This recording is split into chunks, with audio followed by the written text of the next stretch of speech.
The Second Wizarding War was a mess. Absolute carnage. From the deaths that weighed us down to the triumphs that uplifted us, it was like taking a ride in the wizarding world of Harry Potter in Orlando. But all in all, it was a war.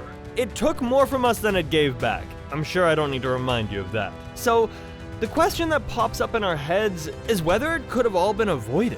Stay tuned until the end of the video to get the answer, and don't forget to subscribe for more content like this. Alright, let's dive in. Alright, we aren't gonna lie to you, the Battle of Hogwarts could have been avoided. That means poor Hedwig could still be soaring in the winds, the Weasley twins would still be doing pranks, and Teddy would have a dad. Heck, there would have been less trauma on the trio. It sounds too good to be true, doesn't it? But that's the thing. It would have come up at a big cost. The tension of the war would have bubbled up and sneaked into tiny conflicts across the wizarding world. Whether these fights look fancier in the face of a war or not, that's up to you to decide. I'll leave that string of thought open for you. Let's see what could have slipped into the place of the Second Wizarding War. You see, the pureblood status in the wizarding world is a badge of honor for many, especially for people like the Malfoys who use it as a golden ticket to do things their way. The bad thing is that it ends up working for them. Even without the war, the tension between Muggles and purebloods would still linger, and possibly be worse for half-bloods, but that's a whole other debate. The Death Eaters wouldn't just disappear either. Even if nothing major was happening, they'd make sure to stir up some chaos one way or another. But who's to say the tensions between the purebloods and the Muggles wouldn't have been there after the war? It isn't like the Battle of Hogwarts wiped their hearts clean or turned bad guys into good guys overnight. It just got rid of the mess on the outside. Dumbledore had a list of secrets longer than the line of goblins at Gringotts, and that's saying something. But most of his secrets only slipped out after his death. His death somewhat triggered the Second Wizarding War, so if only the headmaster had been more open with Harry from the start, things wouldn't have spiraled out of control. They might have even thwarted Voldemort at the start. His rise wouldn't even have been in question. Those are all the things Harry kept rolling over in his mind when the trio was out with the locket in the woods. I mean, it really wasn't just the Horcrux that made him feel betrayed. Plus, it wasn't just the secrets. If he had simply trained Harry instead of raising him like a pig for slaughter, the outcomes could have been very different. The war wouldn't have lasted this long, the death toll would have been lesser, and the wounds of the battle would have died way earlier. If Dumbledore's honesty hadn't been an issue, the tensions might never have escalated into a full-blown war. The downside? We probably wouldn't have gotten 7 books out of it. So, you can take your pick here. The Half-Blood Prince showed a little sneak peek into the Dark Lord past, and it wasn't pretty at all. Voldemort was a twisted guy from the start, and everyone knew it. But here's the thing, his professors knew. Slughorn and Dumbledore both saw hints of his dark side, yet neither acted on it. Maybe Slughorn gets a pass since he had a soft spot for Tom, but Dumbledore? He didn't. He couldn't have cared less about the guy. And still, he did nothing? Sure, Dumbledore felt guilty about it later. The books dive into how he carried that guilt for decades, knowing he could have stopped Voldemort early on, but what did he actually do about it? Nothing. It's kind of like watching Draco turn into a bully under pressure, except even Draco managed to change. Dumbledore? The old man never shook off his inaction. Now, you could go into assassinating the headmaster's character, but it would become a whole other topic of its own. It wasn't just Dumbledore's fault either. When the Ministry of Magic started getting this bizarre news of a new Dark Lord on the rise, they didn't do anything. They sat back in their seats and watched it all unfold as if it was a Quidditch match gone wrong. If they had at least monitored Voldemort's activities, the outcomes would have been very different. Most of all, it wouldn't completely have fallen on Harry. Let's bring in the big guns. The prophecy. Sure, we get it, the whole thing was dripping with destiny, practically screaming, "This was meant to happen!" But did it really have to go down the way it did? Every piece of the puzzle have to fall into place so perfectly for chaos to unfold? No, absolutely not! A lot of what happened was the result of choices made by the key players. Not some cosmic force pulling the strings. The prophecy may have set the stage, but it didn't write the script.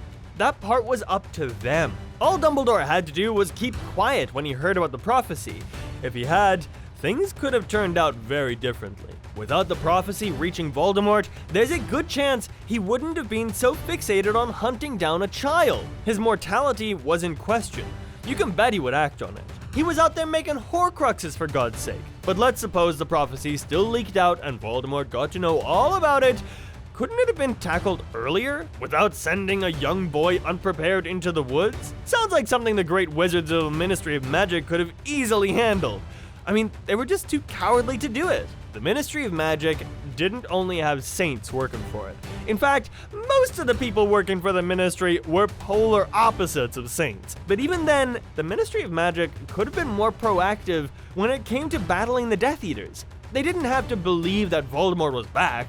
All they had to do was fish out the Death Eaters and target them. The Ministry was crawling with wizards operating in secret, lurking in the shadows, and pulling strings behind the scenes. And yet no one managed to spot these agents slipping through the corridors? Seriously? There's this little thing called the Auror Department. Maybe, just maybe, they could have been put to better use. You know, like actually doing some investigating instead of standing around looking official. Targeting Voldemort's network early on might have actually done a lot more damage to the Dark Lord. He wouldn't have gotten the power to attack Hogwarts or even to wage a war on the wizarding world at all. There are 11 wizarding schools around the world. 11! Yet no one showed up when everything was turning into rubble right before our very eyes. Schools like Beauxbaton and Durmstrang were only mentioned in Goblet of Fire. Fleur and Krum kept appearing after, but they were the only ones from those schools given a story. So, did Hogwarts and the Ministry of Magic ever try to form an alliance with other wizarding schools? If they'd been thinking straight, it would have been something to consider. A strong alliance could have posed a serious challenge to Voldemort and his followers. Even Hogwarts could have used the extra protection.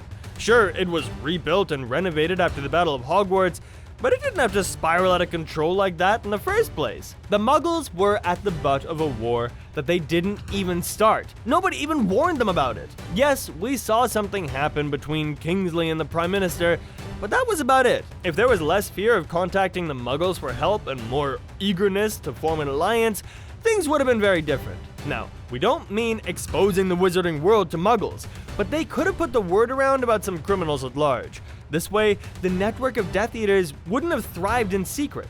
Apart from that, and here's the fun part, the government of Muggles could have helped out too. Imagine all the cool technologies the Muggles have and the wild use of it in the wizarding world. The Muggles could have helped out the wizards with their advanced technology to track down the Death Eaters. That's a crossover we've been waiting to see happen for quite a while, no? That would have drastically improved the odds of avoiding the war altogether, giving the wizards a major edge over Voldemort.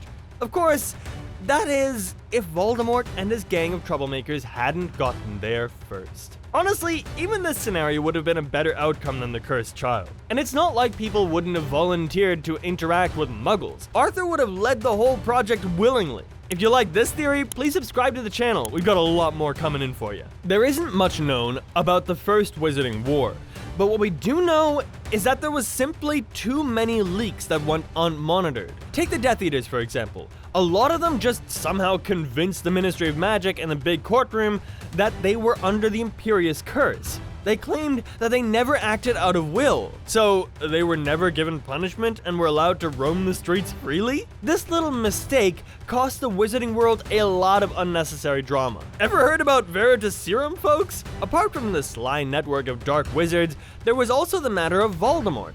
It is not like nobody knew about the Horcruxes. A lot of people suspected this about him, and the rumor mill only fueled the gossip. So, if the Ministry knew, they should have acted on tracking and eliminating those Horcruxes right after Voldemort went into hiding. We all like to pretend the Defense Against the Dark Arts position was cursed. Even if that's true, no one ever really taught the students about dark magic properly. I mean, okay, Moody did, but he was a Death Eater in disguise. Of course he wanted the kids to learn all about the unforgivable curses and how to torture others. If Dumbledore and his small group of Avengers knew something was brewing, the least they could have done was let the students in on both the good and the bad, starting with what might have kept a lot of students from having to pick sides during the Battle of Hogwarts. If the school had focused on creating unity among houses and talked about the cons of dark magic more, the war wouldn't even have happened in the first place. Hogwarts had a big role. The biggest, if you ask us, and the school really could have lived up to it way before Harry came marching into those corridors. Well, that's all, folks. We truly believe the tables could have been turned much earlier. Maybe it's the weight of the loss we felt during the war, but we can't help but think things could have been played out very differently. What do you think? Could the war have been avoided? Do you agree with what we said? Don't be shy. Drop all your thoughts and theories in the comments below. While you're at it, smash the like button and please subscribe to the channel. Thanks for watching, and I'll catch you next time.